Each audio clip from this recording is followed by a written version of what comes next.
economic problems. The situation is still normal, with the economy growing decently. The GDP is growing by 2.5%, if I'm not mistaken. But if we want to ensure the future, then we need to change our approach to what is changing. As I already said, the world would nevertheless change, regardless of how the developments in Ukraine end. The world is changing.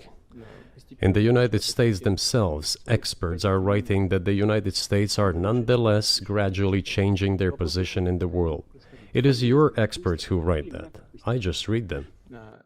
The only question is how this would happen, painfully and quickly, or gently and gradually. And this is written by people who are not anti-American. They simply follow global development trends. That's it. And in order to assess them and change policies, we need people who think, look forward, can analyze and recommend certain decisions at the level of political leaders. I just have to ask, you've said clearly that NATO expansion eastward is a violation of the promise you all were made in 1990. It's a threat to your country. Right before you sent troops into Ukraine, the Vice President of the United States went to the Munich Security Conference and encouraged the President of Ukraine to join NATO. Do you think that was an effort to provoke you into military action?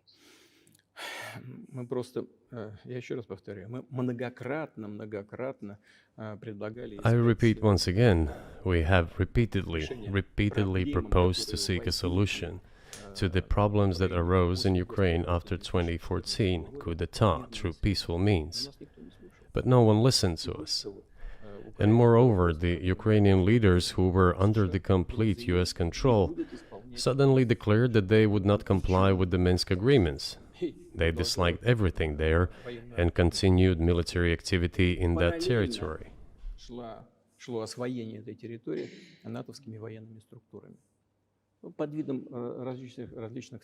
And in parallel, that territory was being exploited by NATO military structures under the guise of various personnel training and retraining centers.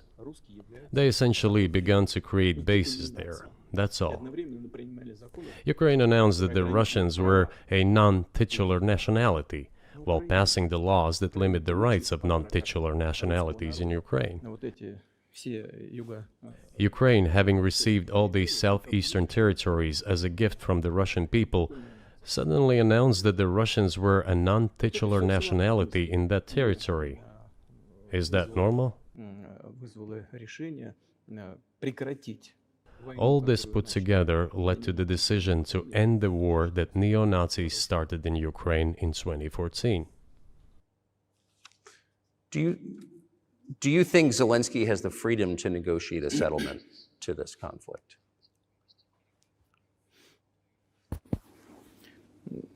I don't know the details. Of course, it's difficult for me to judge. But I believe he has, in any case, he used to have. His father fought against the fascists, Nazis, during World War II. I once talked to him about this. I said, Volodya, what are you doing? Why are you supporting neo-Nazis in Ukraine today, while your father fought against fascism? He was a front-line soldier. I will not tell you what he answered. This is a separate topic, and I think it's incorrect for me to do so. But as to the freedom of choice, why not? He came to power on the expectations of Ukrainian people that he would lead Ukraine to peace.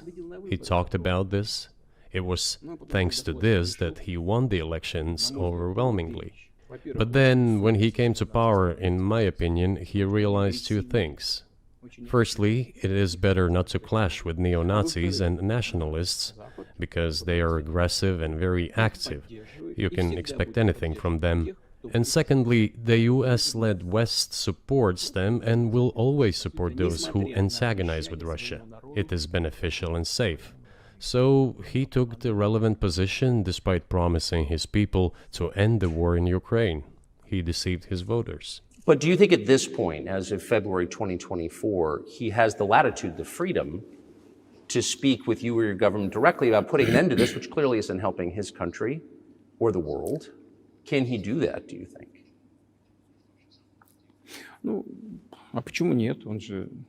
Why not? He considers himself head of state. He won the elections. Although we believe in Russia that the coup d'etat is the primary source of power for everything that happened after 2014. And in this sense, even today, government is flawed. But he considers himself the president, and he is recognized by the United States, all of Europe, and practically the rest of the world in such a capacity. Why not? He can. We negotiated with Ukraine in Istanbul. We agreed. He was aware of this. Moreover, the negotiation group leader, Mr. Arahamiya is his last name, I believe still heads the faction of the ruling party, the party of the president in the Rada. He still heads the presidential faction in the Rada, the country's parliament. He still sits there. He even put his preliminary signature on the document I am telling you about. But then he publicly stated to the whole world, we were ready to sign this document, but Mr. Johnson, then the Prime Minister of Great Britain, came and dissuaded us from doing this, saying it was better to fight Russia. They would give everything needed for us to return what was lost during the clashes with Russia. And we agreed with this proposal.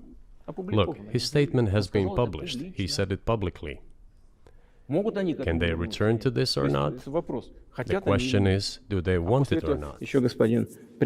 Further on, President of Ukraine issued a decree prohibiting negotiations with us. Let him cancel that decree, and that's it. We have never refused negotiations, indeed. We hear all the time, is Russia ready? Yes, we have not refused. It was them who publicly refused. Well, let him cancel his decree and enter into negotiations. We have never refused. And the fact that they obeyed the demand or persuasion of Mr. Johnson, the former Prime Minister of Great Britain, seems ridiculous and very sad to me.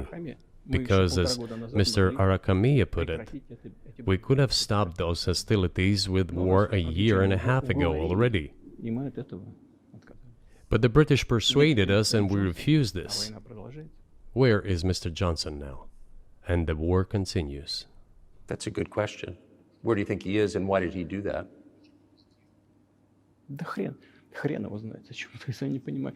Hell knows. I don't understand it myself. There was a general starting point.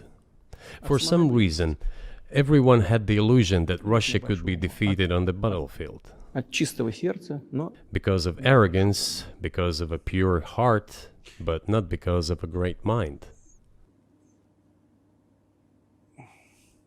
You've described the connection between Russia and Ukraine. You've described Russia itself a couple of times as orthodox. That's central to your understanding of Russia. You've said you're orthodox.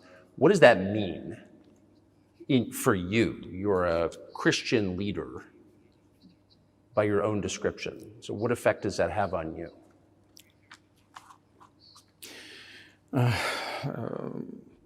You know, as I already mentioned, in 988, Prince Vladimir himself was baptized following the example of his grandmother, Princess Olga. And then he baptized his squad, and then, gradually, over the course of several years, he baptized all the Rus.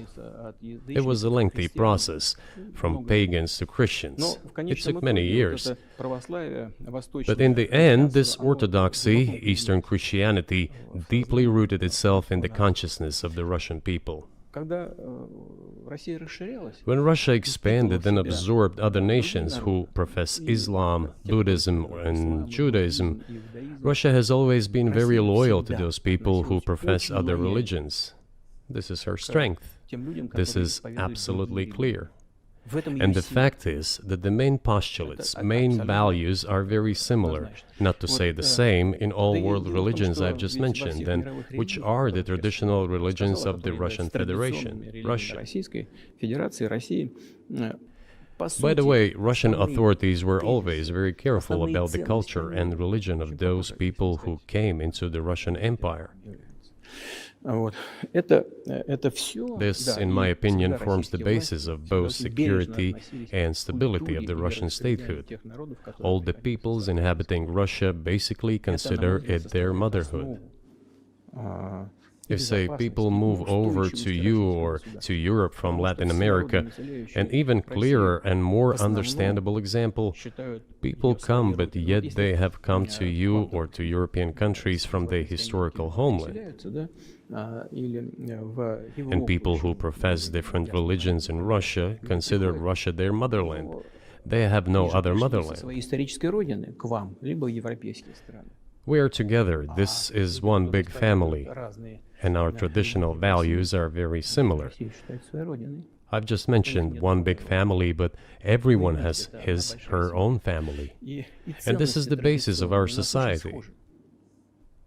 And if we say that the motherland and the family are specifically connected with each other, it is indeed the case, since it is impossible to ensure a normal future for our children and our families unless we ensure a normal, sustainable future for the entire country, for the motherland. That is why patriotic sentiment is so strong in Russia. But can I say that the one way in which the religions are different is that Christianity is specifically a nonviolent religion. Jesus says, turn the other cheek, don't kill. How can a leader who has to kill, of any country, how can a leader be a Christian? How do you reconcile that to yourself?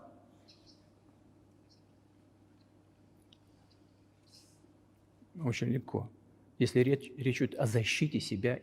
is very easy when it comes to protecting oneself and one's family, one's homeland. We won't attack anyone. When did the developments in Ukraine start? Since the coup d'etat and the hostilities in Donbass began, that's when they started. And we're protecting our people, ourselves, our homeland, and our future. As for religion in general, you know, it's not about external manifestations. It's not about going to church every day or banging your head on the floor.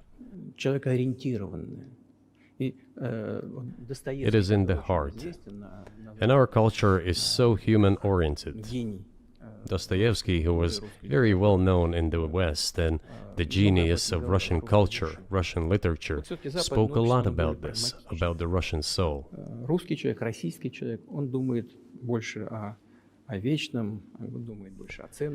After all, Western society is more pragmatic. Russian people think more about the eternal, about moral values. I don't know, maybe you won't agree with me, but Western culture is more pragmatic after all.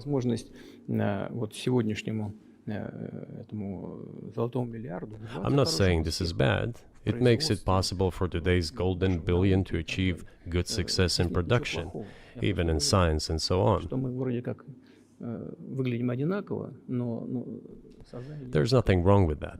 I'm just saying that we kind of look the same, but our minds So are do you built a see little the different. supernatural at work as you look out across what's happening in the world now? Do you see God at work? Do you ever think to yourself, these are forces that are not human?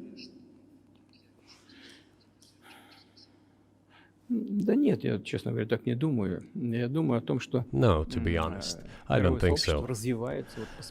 My opinion is that the development of the world community is in accordance with the inherent laws, and those laws are what they are. It's always been this way in the history of mankind.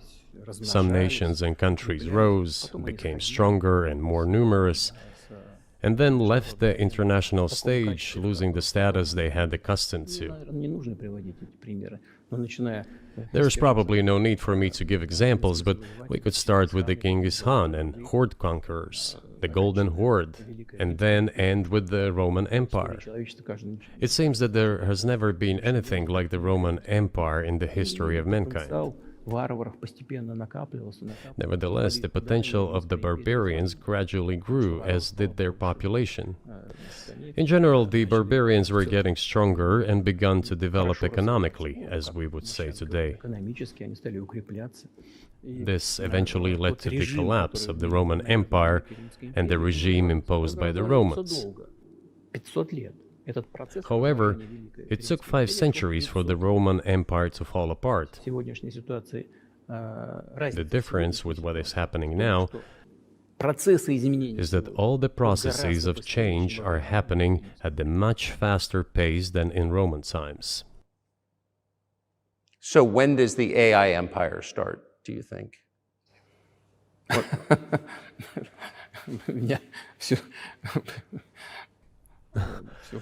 You're asking increasingly more complicated questions. To answer them, you need to be an expert in big numbers, big data, and AI. Mankind is currently facing many threats. Due to the genetic researches, it is now possible to create a superhuman, a specialized human being, a genetically engineered athlete, scientist, military man. There are reports that Elon Musk has already had a chip implanted in the human brain in the USA. What do you think of that? Well, I think there's no stopping Elon Musk. He will do as he sees fit. Nevertheless, you need to find some common ground with him, search for ways to persuade him.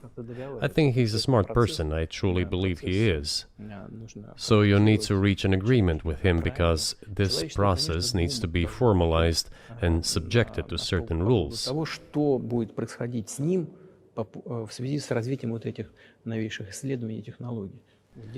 Humanity has to consider what is going to happen due to the newest development in genetics or in AI.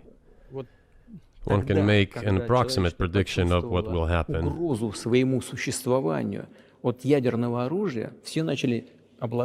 Once mankind felt an existential threat coming from nuclear weapons, all nuclear nations began to come to terms with one another since they realized the negligent use of nuclear weaponry could drive humanity to extinction.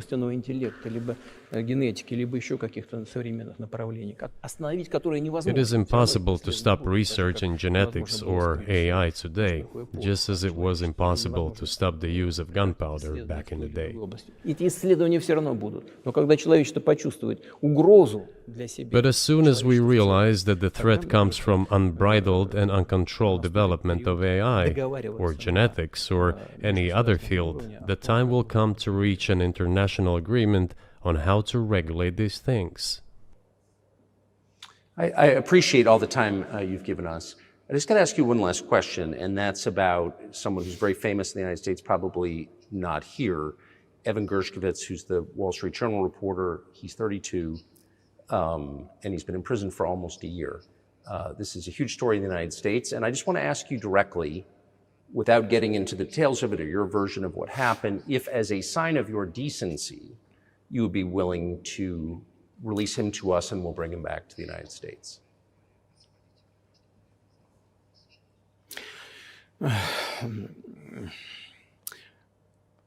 Мы столько сделали жестов доброй воли, что, мне кажется, мы исчерпали все лимиты. We have done so many gestures of goodwill out of decency that I think we have run out of them. Ни разу не ответил.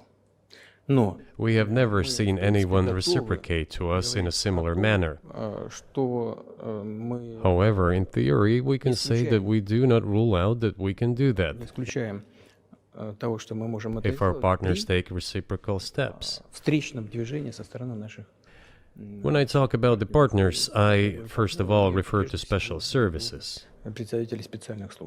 Special services are in contact with one another. They are talking about the matter in question. There is no taboo to settle this issue. We are willing to solve it. But there are certain terms being discussed via special services channels. I believe an agreement can be reached. So typically, I mean, this stuff has happened for obviously centuries. One country catches another spy within its borders, it trades it for one of its own intel guys in another country. I think what makes, and it's not my business, but what makes this different is the guy's obviously not a spy, he's a kid. And maybe he was breaking your law in some way, but he's not a super spy, and everybody knows that. And he's being held hostage in exchange, which is true. With respect, it's true, and everyone knows it's true. So maybe he's in a different category maybe it's not fair to ask for somebody else in exchange for letting him out. Maybe it degrades Russia to do that. Вы знаете, можно как угодно говорить, что такое шпион, что не шпион. You can give different interpretations to what constitutes a spy, but there are certain things provided by law. If a person gets secret information and does that in a conspiratorial manner, then this is qualified as espionage. And that is exactly what he was doing. He was receiving classified, confidential information, and he did it covertly. Maybe he did that out of carelessness or his own initiative. Considering the sheer fact, this is qualified as espionage. The fact has been proven, as he was caught red-handed when he was receiving this information. If it had been some far-fetched excuse, some fabrication, something not proven, it would have been a different story then. But he was caught red-handed when he was secretly getting confidential information. What is it then? But are you suggesting that he was working for the US government or NATO, or he was just a reporter who was given material he wasn't supposed to have? Those seem like very different things. Я не знаю, на кого он работал.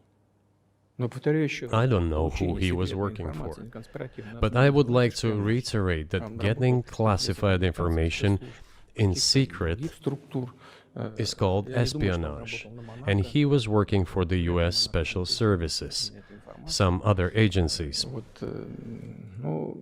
I don't think he was working for Monaco, as Monaco is hardly interested in getting that information. It is up to special services to come to an agreement. Some groundwork has been laid. There are people who, in our view, are not connected with special services. Let me tell you a story about a person serving a sentence in an allied country of the US.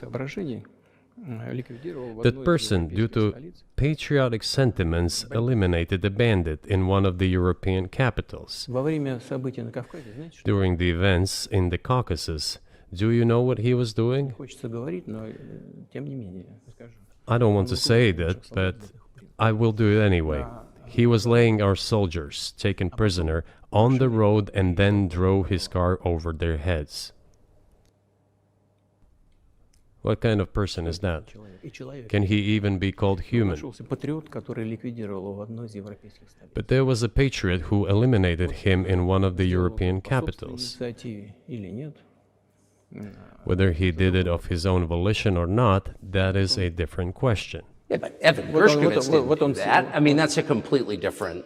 I mean, this is a 32-year-old newspaper reporter. He committed something different. He's not just a journalist. I reiterate, he's a journalist who was secretly getting confidential information. Yes, it is different, but still, I'm talking about other people who are essentially controlled by the US authorities, wherever they are serving a sentence. There is an ongoing dialogue between the special services. This has to be resolved in a calm, responsible, and professional manner. They are keeping in touch, so let them do their work.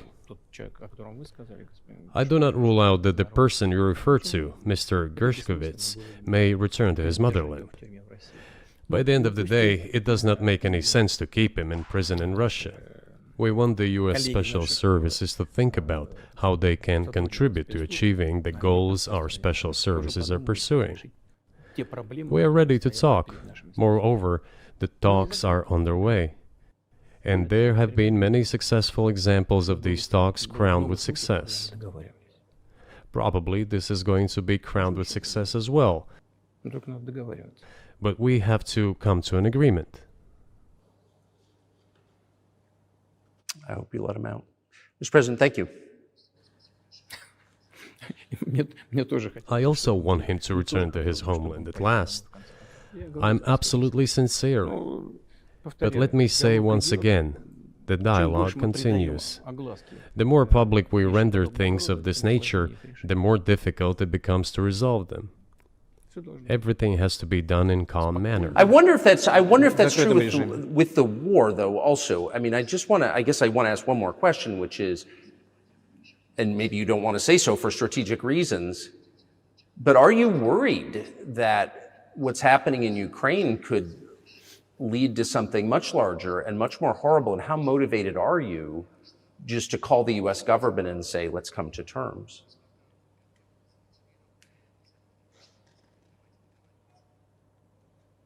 Так, послушайте, я же сказал. I already said that we did not refuse to talk. We're willing to negotiate. It is the Western side, and Ukraine is obviously a satellite state of the US. It is evident. I do not want you to take it as if I'm looking for a strong word or an insult, but we both understand what is happening. The financial support, 72 billion US dollars, was provided.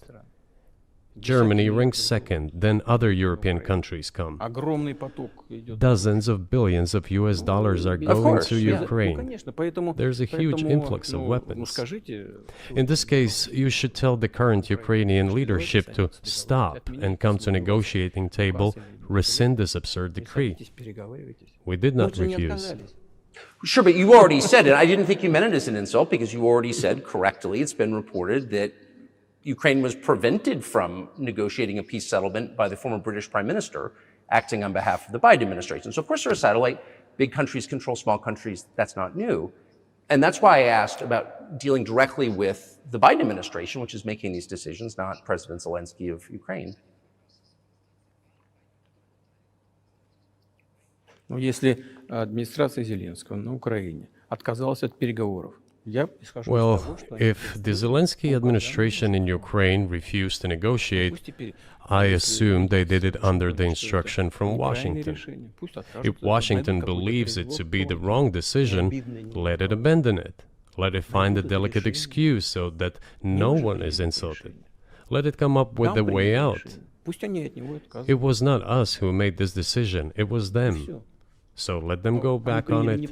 That is it. However, they made the wrong decision, and now we have to look for a way out of the situation to correct their mistakes. They did it, so let them correct it themselves. We support this. So I just want to make sure I'm not misunderstanding what you're saying. I don't think that I am. I think you're saying you want a negotiated settlement to what's happening in Ukraine.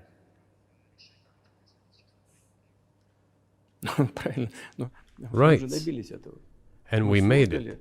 We prepared a huge document in Istanbul that was initialed by the head of the Ukrainian delegation. He affixed his signature to some of the provisions, not to all of it.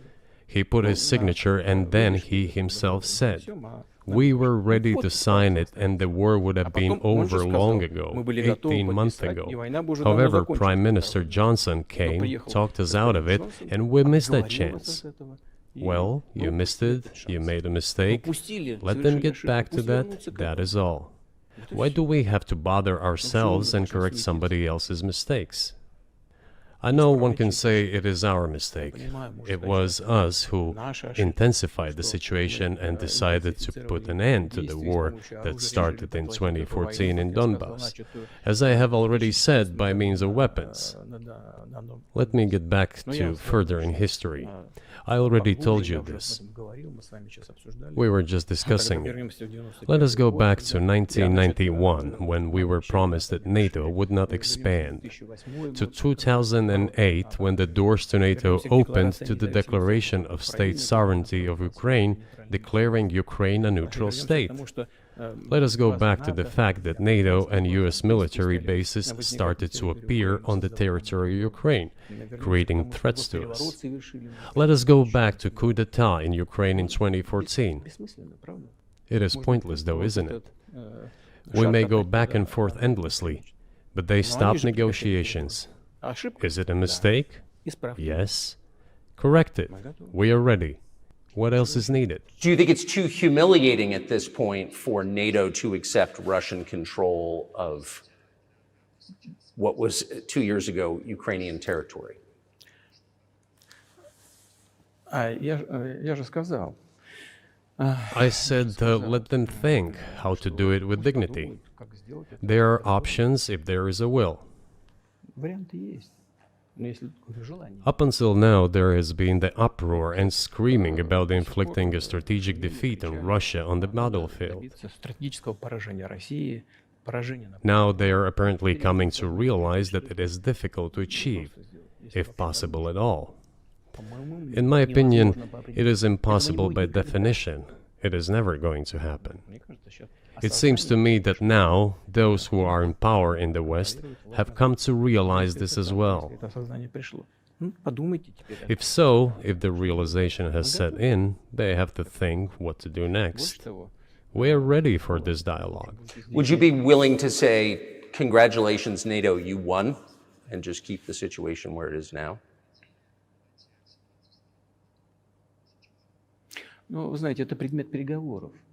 You know, it is a subject matter for the negotiations. No one is willing to conduct, or, to put it more accurately, Точнее сказать, хотят. they are willing but do not know how to do it. Я не только вижу, I know they want я to. знаю, что It is not just I see it, but I know they do want it. But they are struggling to understand how to do it. They have driven the situation to the point where we are at. It is not us who have done that. It is our partners, opponents who have done that. Well, now let them think how to reverse the situation. We're not against it. It would be funny if it were not so sad. Да, было бы смешно, если бы не было так грустно. This endless mobilization in Ukraine, the hysteria, the domestic problems, sooner or later it will result in agreement. Истерика, там, внутренние проблемы. You know, this probably sounds strange given the current situation, Все равно мы договоримся. И but the relations between the two peoples will be rebuilt anyway. сегодняшней ситуации прозвучит. It will take a lot of time, but they will heal. Между народами восстановится. Потребуется много времени. I'll give you very unusual examples. Совсем приведу вам необычный пример. There is a combat encounter on the battlefield. Here's a specific example. Ukrainian soldiers got encircled. This is an example from real life. Our soldiers were shouting to them, "There is no chance. Surrender yourselves. Come out and you will be alive." Наши солдаты им кричат. Suddenly, the Ukrainian soldiers were screaming from there in Russian, perfect Russian, saying, Вдруг оттуда "Russians, do not surrender." хорошем русском And all of them perished. и не сдаются.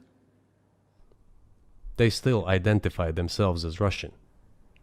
Они до сих пор русскими себя ощущают. В этом смысле то, что What is happening is, to a certain extent, an element of a civil war.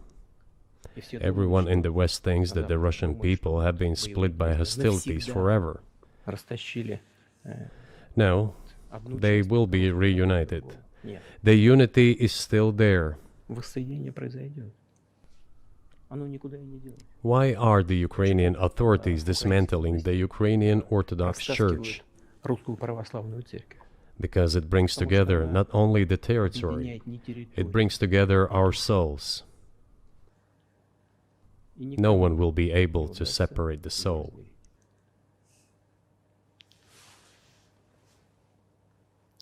Shall we end here, or is there anything else? No, I think that's great. Спасибо. Thank you, Mr. President. Free speech is bigger than any one person or any one organization. Societies are defined by what they will not